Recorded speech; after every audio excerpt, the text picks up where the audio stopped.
Hello my students, আশা করি তোমরা ভালো আছো। আজকে আমরা বৃত্তের স্পর্শক সম্পর্কে উপপাদ্য একদম শেষ উপপাদ্যে চলে এসেছি, যেটা হচ্ছে উপপাদ্য নম্বর 42। এটা তোমাদের বইয়ে পেজ নম্বর 215 তাই আছে। বৃত্তের উপপাদ্যের বক্তব্যটা কি বলা হচ্ছে, যদি দুটো বৃত্ত পরস্পরকে স্পর্শ করে, তো দেখো দুটো বৃত্ত পরস্পরকে স্পর্শ করা দুটো রকম নিয়ম। একটা বাইরে বাইরে টাচ করা, আর একটার মধ্যে যদি একটা ঢুকে থাকে, লাইক দিস, ছবি নম্বর 1, ছবি নম্বর 2। এইভাবে তোমাদেরকে বিষয়টা বুঝতে হবে। তো বলা হচ্ছে স্পর্শবিন্দুটি, এই যে স্পর্শবিন্দু যেটাকে আমরা পি বলেছি, এখানে দেখো পি স্পর্শবিন্দু, এখানে পি স্পর্শবিন্দু। এ আর বি কি? এ আর বি হচ্ছে এ বড় বৃত্তের ব্যাসার্ধ এই কেন্দ্র, আর বি হচ্ছে ছোট বৃত্তের কেন্দ্র। তো বলা হচ্ছে স্পর্শবিন্দুটা বৃত্ত দুটোর কেন্দ্রের সংযোজক রেখাংশ, অর্থাৎ এ আর বির সংযোজক রেখাংশের উপর অবস্থিত হবে। অর্থাৎ এটা যদি এ হয়, এটা যদি বি হয়, পি হবে মাঝামাঝি কোনো একটা বিন্দু যেটা এক সরলরেখায় অবস্থিত, যেমন এইটা। তার মানে প্রদত্ত বলে দিলাম যে কথাটা, যে দুটো বৃত্ত যথাক্রমে যাদের কেন্দ্র এ এবং বি, তাদের একটি সাধারণ স্পর্শক আছে, এটা হচ্ছে যেটার স্পর্শবিন্দু হচ্ছে পি। স্পর্শকটার নাম কি? এসটি। দেখো দুটো ক্ষেত্রে এসটি, দুদিকে অ্যারো সাইন কেন দিয়েছি? এটা সরল রেখাংশ। সরল রেখাংশ আমরা জানি আনলিমিটেড হয় না, অসীম হয় না, সসীম হয়, সেই জন্য অ্যারো চিহ্নটা দেবে। তো প্রামাণ্য বিষয়ে কি বলেছে? এ পি বি এক সরল রেখায়, অর্থাৎ এ পি বি এরা হবে সমরেখ। তো অঙ্কনে কি করছি? এপি আর বিপি যুক্ত করা হলো, এপি আর বিপি এই দুটোকে কানেক্ট করেছি, অর্থাৎ এই মাথায় একটা দাগ দিয়ে, অর্থাৎ এই সরলরেখাটা আমরা অঙ্কন করেছি। তাহলে প্রমাণে চলে যাচ্ছি। আমরা এক একটা করে বৃত্তের ক্ষেত্রে আসছি। প্রথমে বিকেন্দ্রীয় বৃত্তের ক্ষেত্রে বলছি। দেখো বি কেন্দ্রীয় বৃত্তের ক্ষেত্রে বিপিটা কি? বিপি হচ্ছে স্পর্শ বিন্দুগামী ব্যাসার্ধ, আর এসটিটা কি? এসটি হচ্ছে স্পর্শক। তাহলে আমরা পড়েছি গোটা বৃত্তের, এই বৃত্তের যদি স্পর্শক হয় তাহলে স্পর্শবিন্দুগামী ব্যাসার্ধ আর স্পর্শক পরস্পরের সাথে লম্ব হয়। তার মানে বিপি লম্ব এসটি, তার মানে জানলাম বিপি লম্ব এসটি। আবার এ কেন্দ্রীয় বৃত্তের ক্ষেত্রে ভাবি। দেখো আমি যখন ছবিটা তোমাদের এই অ্যাঙ্গেল থেকে বোঝাচ্ছি, এই ছবি থেকে বোঝাচ্ছি, এদিকেও তোমরা তাকাবে, এদিকেও সেম ঘটনা। তাহলে এবার লিখছি এ কেন্দ্রীয় বৃত্তের ক্ষেত্রে, অর্থাৎ এটার ক্ষেত্রে, তোমরা এখানে ছবি দেখতে পারো কি হচ্ছে। তাহলে স্পর্শবিন্দুগামী ব্যাসার্ধ কোনটা? এপি হলো স্পর্শবিন্দুগামী ব্যাসার্ধ, আর স্পর্শকটাকে এসটি, এসটি হচ্ছে স্পর্শক। তার মানে এপি লম্ব এসটি। তাহলে আমরা কি পাচ্ছি? জিনিসটা বিষয়টা ভালো করে ভাবো। এসটি একটা সরল রেখা যার উপরে পি একটা বিন্দু, তাই তো? পি এর ওপরে এই দিকে এপি লম্ব, এই দিকে এটা না বিপি লম্ব, দুটোই এসটির ওপরে লম্ব, অর্থাৎ এপি আর বিপি একই বিন্দুতে। তাহলে এখানে যদি একটা লম্ব হয় আর এখানে একটা যদি লম্ব হয়, তাহলে এই দুটো তো বাস্তবে একই সরল রেখা, এরপর ওপর করে দিয়েছি। যেমন তোমরা সে শিক কাবাব খাও, একটা পনিরের ভিতর দিয়ে শিক এদিক দিয়ে ফুঁড়ে এদিক দিয়ে বেরিয়ে গেছে, তাহলে যেখানে ফুঁড়েছে ওটা পি, পি পনির, তাই না? পি আছে, পি মানে পনির, আর এদিকে এ, এদিকে বি, শিকের দুটো প্রান্ত। তাহলে এক শিকটা কিরকম আঁকা বাঁকা টাচ্ছা হয়? নিশ্চয়ই হয় না, সরলরৈখিক হয়। তার মানে বলতে হবে, আমি লিখছি না, এটা বইয়ে আছে, যে এসটি সরলরেখাংশ বা এসটির স্পর্শকের উপর একটি নির্দিষ্ট বিন্দু পি এর ওপর দুদিকে দু প্রান্তে দুটি সরলরেখা লম্ব হয়েছে, যথাক্রমে এপি আর BP. This is possible only when, কখন? যখন এপিবি একটা রেখার উপর অবস্থান করবে, তখন বলতে পারি এ পি বি সমরেখ। ঠিক আছে? অর্থাৎ আমাদের এটা 215 পাতায় জাস্ট হাফ পেজ আছে, এটা তোমরা লিখে নেবে। আর যদি বুঝতে না পারো আমার এই ভিডিওটা 2-4 বার করে দেখে নেবে, তাহলে ঠিক বুঝে যাবে। আগের উপপাদ্যের জ্ঞানকে কাজে লাগিয়ে পেজ নম্বর 216, পেজ নম্বর 216, বইয়ের প্রয়োগ নম্বর 14, এইটা আমরা বোঝার চেষ্টা করব। বলা হচ্ছে দেখো, ও কেন্দ্রীয় বৃত্তের, সাপোজ এটা ও কেন্দ্রীয় বৃত্ত, পরিলিখিত চতুর্ভুজ এবিসিডি। তাহলে পরিলিখিত চতুর্ভুজ মানে কি, বৃত্তের যদি অন্তর্লিখিত হয় তাহলে বৃত্তের ভেতর দিয়ে চতুর্ভুজ হবে, বৃত্তের যদি পরিলিখিত হয় তাহলে পরিবৃত্ত যে আমরা পড়েছি, পরি মানে বাইরে, তাহলে বাইরে একটা চতুর্ভুজ হলো এ বি সি ডি। ভালো করে দেখো, পরিলিখিত মানে কি, বৃত্তের প্রত্যেকটি মানে আমি বলতে চাইছি বৃত্তের কোনো না কোনো পরিধির বিন্দু এই চতুর্ভুজের প্রত্যেকটি বাহুকে কোনো কোথাও না কোথাও ছেদ করবে, একটি বাহু থাকবে না যাকে স্পর্শ করবে না, এরকম নয়, সবগুলোকেই টাচ করেছি। তাহলে দেখো কোথায় কোথায় টাচ করেছি, পি কিউ আর এস, এই চারটে বিন্দুতে স্পর্শ করেছে। তো বুঝতে পারছো, এবির মধ্যে রয়েছে পি, বিসির মধ্যে কিউ, সিডির মধ্যে আর, এডির মধ্যে এস। তোমাদের হয়তো দেখে মনে হতে পারে যে এই পি কিউ আর এস বিন্দুগুলো যথাক্রমে এবিসিডি এদের মধ্যবিন্দু, কিন্তু নয়, ছবি দেখেও বুঝতে পারছো তোমরা এটা মধ্যবিন্দু নয়। কি প্রমাণ করতে হবে, প্রমাণ করতে হবে বলেছে দেখো, এবি প্লাস সিডি সমান বিসি প্লাস ডি। তাহলে লিখছি এবি প্লাস সিডি সমান BC plus DA. What is AB, এই বাহুটা, হোয়াট ইজ সিডি, এই বাহুটা, অর্থাৎ বিপরীত দুটো বাহুর সমষ্টি এই দিকের দুটো বিপরীত বাহুর সমষ্টির সাথে সমান। আমি এগুলোকে স্টার চিহ্ন দিলাম, এদের সাথে সমান। অঙ্কনের কোনো গল্প নাই, ডাইরেক্ট প্রমাণে চলে আসছি। দেখো মনে করে আমরা এই অকেন্দ্রীয় বৃত্তের বি বহিস্থ একটি বিন্দু, এ একটি বহিস্থ বিন্দু, সি একটি বহিস্থ বিন্দু, ডি একটি বহিস্থ বিন্দু, এই চারটে বহিস্থ বিন্দু থেকে বৃত্তের উপরে দুটো করে স্পর্শক অঙ্কন করা হয়েছে, মনে আছে? সেই গোল বৃত্ত দুভয় প্রান্তে দুটো স্পর্শক টানা হলো, যাদের স্পর্শ বিন্দুগুলো মানে স্পর্শকের দৈর্ঘ্য সমান আর কেন্দ্র সমান কোণ উৎপন্ন করে। সম্ভবত 40 নম্বরের উপপাদ্যটা ছিল, কি 41 হবে, তোমার আগে পড়িয়ে সেটা তোমরা জানো। ঠিক সেম কনসেপ্ট আমরা আসছি এর ক্ষেত্রে। দেখো এ একটা বহিস্থ বিন্দু, সেখান থেকে দুটো স্পর্শক টানা হচ্ছে যার নাম এবি এবং এডি, বুঝতে পারছো? এবং স্পর্শ বিন্দুগুলো কি কি, পি আর এস। তাহলে কি বলেছে, এই যে স্পর্শক দুটো দৈর্ঘ্যের সাথে সমান, অর্থাৎ এখান থেকে আমরা বলছি AP is equal to A S. এটা একটা সাইড থেকে হলো। আমরা যদি বি এর রেসপেক্টে দেখি, বহিস্থ বিন্দু বি থেকে এটা আনা হয়েছে স্পর্শক বিপি আর বিকিউ, তাহলে বলতে পারি BP is equal to bq.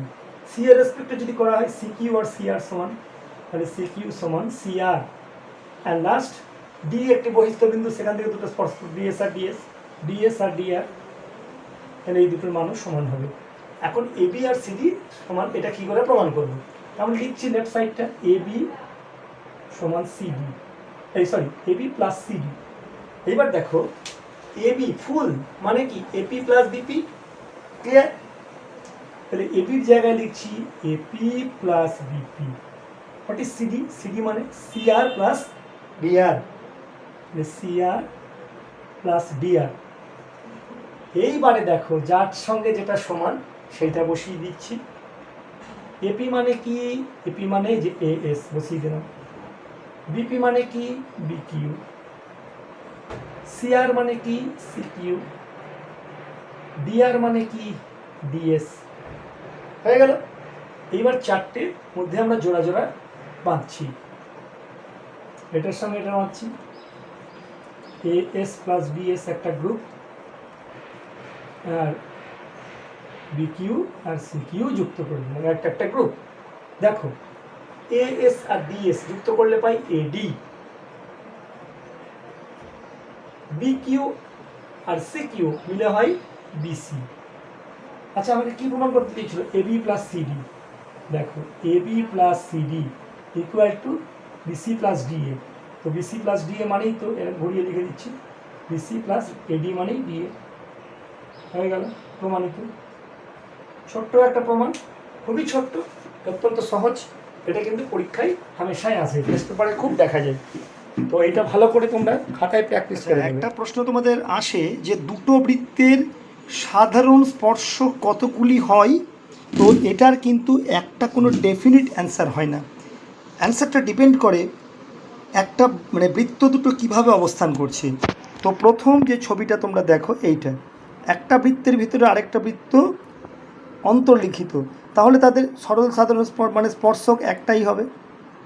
এখানে দুটো বৃত্ত রয়েছে পাশাপাশি, কিন্তু একটার মধ্যে আরেকটা আংশিকভাবে গ্রাস করে গেছে, আংশিকভাবে ঢুকে আছে, তাহলে দেখতে পাচ্ছ এখানে দুটো সাধারণ স্পর্শক আছে। 3 নম্বর ছবিতে চলে এসো। দুটো বৃত্ত জাস্ট তোমাদেরকে টাচ করেছে, যেমন এই যে এই ছবিটা তোমরা এই যে পড়েছিলে উপপাদ্য নম্বর 42, সেম ছবিতে। তাহলে সাধারণ স্পর্শক কতগুলো থাকতে পারে? দেখো 3টে, একটা নিচের দিয়ে, একটা ওপরের দিয়ে, আর একটা দুটোর মাঝামাঝি। তাহলে 3টে স্পর্শক হলো। এর থেকেও কি বেশি স্পর্শক থাকতে পারে দুটো বৃত্তে? তোমাদের মনে হতে পারে। এই দেখো, দুটো বৃত্ত অসম দৈর্ঘ্যের পরস্পরের থেকে খানিকটা দূরে অবস্থান করছে। দেখো এদের 4টে সাধারণ স্পর্শক কী করে হচ্ছে? ওই ওপর দিয়ে একটা, এই নিচ দিয়ে একটা। এবার এইগুলোকে বলে তির্যক স্পর্শক, অর্থাৎ তির্যক মানে আড়াআড়িভাবে আছে। তাহলে এই ওপরের দুটো সরল সাধারণ স্পর্শক, এই দুটো হচ্ছে তির্যক সাধারণ স্পর্শক। এগুলো পরবর্তীকালে আরও ডিটেলসে আছে। তাহলে এখানে টোটাল স্পর্শকের সংখ্যা 4টে। তার মানে যদি বৃত্তের সঙ্গে স্পর্শক জিজ্ঞাসা করে কটি, তোমাদেরকে ছবি ছাড়া অ্যান্সার বলা যাবে না। এবার আমরা কতগুলো অবজেক্টিভ প্রশ্নের সমাধান করতে চলেছি, যেমন এই যে 11 নম্বর। দেখো 11 কী বলেছে? ও কেন্দ্রীয় বৃত্তের বহিঃস্থ এ বিন্দু থেকে স্পর্শক বি বিন্দুতে স্পর্শ করে। তার মানে ছবিটাই চলে আসছি, দেখতে পাচ্ছ ও কেন্দ্রীয় বৃত্ত, বহিঃস্থ বিন্দু এ, সেখান থেকে স্পর্শক টানা হয়েছে যেটাকে বি বিন্দুতে ছেদ করেছে। তাহলে কি বলেছে? যে আমরা জানি ও বি স্পর্শবিন্দুগামী ব্যাসার্ধ, তাহলে ও বি লম্ব এ বি। তার মানে ও এ বি একটি সমকোণী ত্রিভুজ। সমকোণী ত্রিভুজে কী হয়? অতিভুজ স্কোয়ার। দেখুন এইটা হচ্ছে অতিভুজ নাকি, এই যে এটা অ্যাঙ্গেল ও বি এ, এটা যদি সমকোণ হয় তাহলে ও এ হচ্ছে অতিভুজ। তাহলে অতিভুজ স্কোয়ার সমান লম্ব স্কোয়ার প্লাস ভূমি স্কোয়ার, তাহলে ও বি স্কোয়ার প্লাস এ বি স্কোয়ার। এবার এইটা বলে দিয়েছে 13 অতিভুজ, তাহলে 13 হলো। আচ্ছা ওবি কত? ওবি এটা ব্যাসার্ধ 5 বলে দিয়েছে। তাহলে এ বি আমরা জানি না, এ বিটা বি থেকে গেল। তাহলে স্কোয়ার বসিয়ে দেখো, A B square equal to 144, A B হয়ে গেল 12। নেক্সট 2, দুটো বৃত্ত পরস্পরকে সি বিন্দুতে বহিঃস্পর্শ করেছে। এ বি যদি দুটো বৃত্তের একটি সাধারণ স্পর্শক, যারা যথাক্রমে এ আর বিন্দু বি বিন্দুতে ছেদ করেছে, তাহলে সিবির পরিমাণ কত? দেখো ছবিতে, এটা থেকে বুঝতে পারছো এ আর বি দুটো বৃত্ত পরস্পরকে বাইরের দিকে সি বিন্দুতে স্পর্শ করেছে। এ বি একটা সাধারণ স্পর্শক, তাহলে যথাক্রমে এ আর বিন্দু ছেদ করেছে। যদি এইরকমভাবে করতো তাহলে কি দুটো বিন্দু পেতাম? না, তখন একটাই বিন্দু পেতাম। সেই জন্য এখানে দুটো স্পর্শ বিন্দু মানে স্পর্শকটা এভাবেই হবে।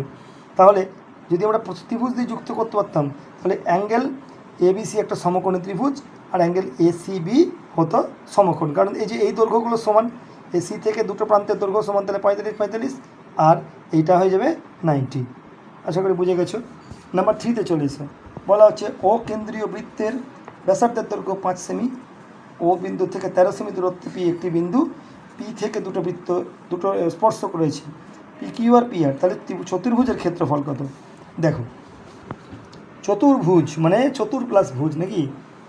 না, এখানে ব্যাপারটা কীরকম হয়েছে দেখো। পি বিন্দু থেকে দুটো স্পর্শক টানা হয়েছে, P Q R P R.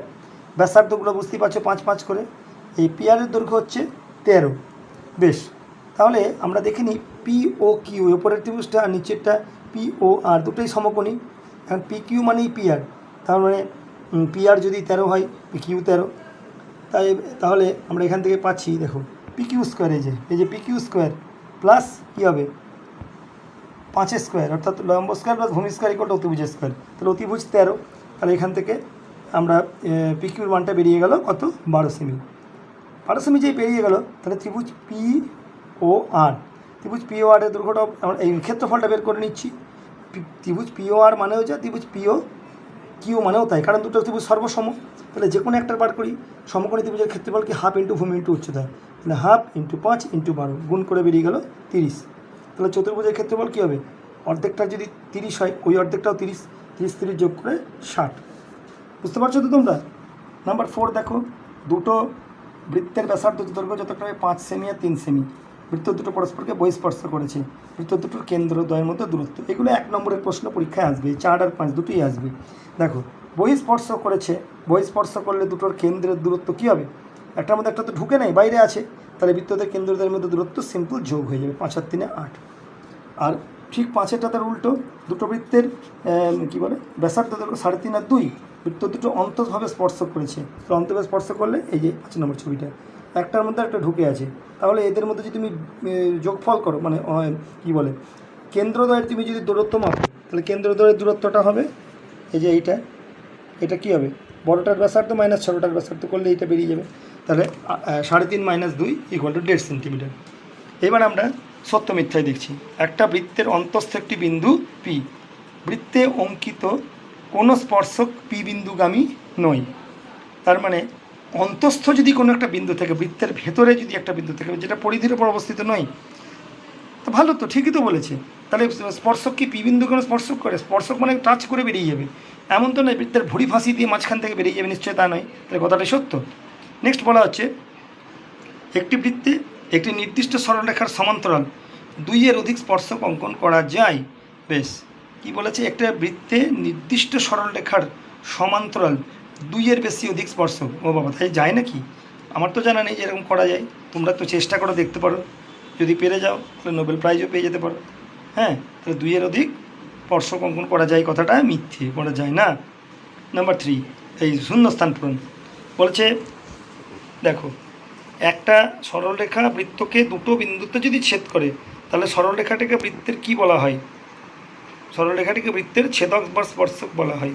দুটো বিন্দুতে যদি ছেদ, না এখানে স্পর্শক বলবো না, এখানে শুধুমাত্র ছেদ বলেছে, তাহলে এটা ছেদকই বলবো। এবার বলেছে দেখো, দুটো বৃত্ত পরস্পরকে ছেদ বা স্পর্শ না করলে বৃত্ত দুটির সর্বাধিক সংখ্যায় এতগুলি সাধারণ স্পর্শক অঙ্কন করা যায়। একটু আগেই আমরা বলে দিয়েছি, এই যে 4টে, এই ছবিটায় 4টে স্পর্শক অঙ্কন করা যায়, দুটো সরল সাধারণ আর দুটো তির্যক সাধারণ। তাহলে মোট স্পর্শক অঙ্কন করা যায় 4টি সাধারণ স্পর্শক।